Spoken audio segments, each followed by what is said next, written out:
avoir associé. Maintenant, moi, les propositions que j'ai faites, elles sont simples. Moi, la première chose que j'ai demandé au président de la République, c'est d'abord de lui dire, Monsieur le Président, actuellement, vous parlez du pétrole, mais tout ce qui se tourne autour du pétrole, c'est comme si les gens ne l'avaient pas pris en compte.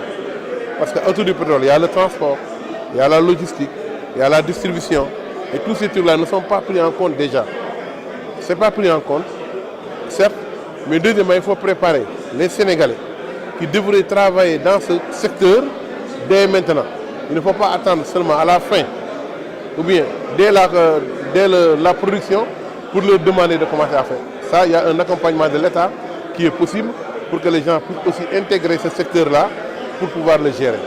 Le deuxième point sur lequel j'ai parlé avec lui, la deuxième proposition que j'ai faite, c'est de dire au président de la République, il faut faire un appel pour l'ensemble des immigrés qui travaillaient déjà dans le pétrole avant et qui ont de l'expérience et de l'expertise pour qu'ils reviennent au pays pour aider les enfants et aider le Sénégal eux-mêmes pour qu'on puisse pallier à toutes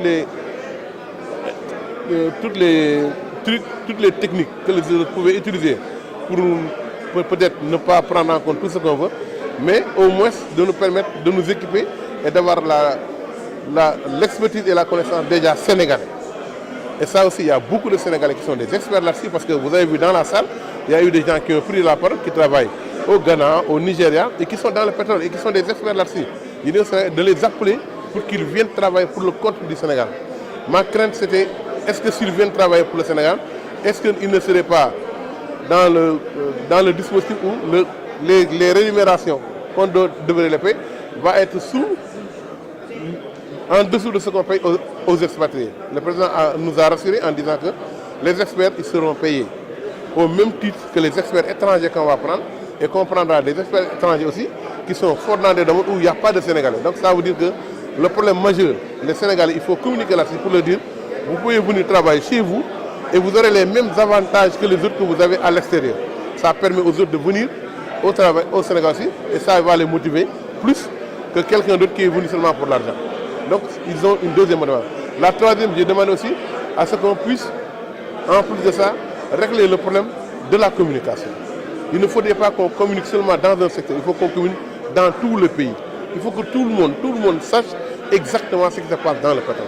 Il faut qu'on communique aux gens, parce que les risques de conflit dont on parle, on peut allumer un foyer de tension dans un secteur qui n'a rien à voir avec le pétrole, mais qui va se répercuter après sur le pétrole. Donc ce sont tous ces problèmes-là que j'ai soulevés, parce que je pense que c'est des choses qui sont importantes et qu'on peut continuer avec ça. Si on réussit à faire le dialogue tout le temps, on réussira peut-être à réussir notre entrée dans le cercle des gens qui ont le pétrole.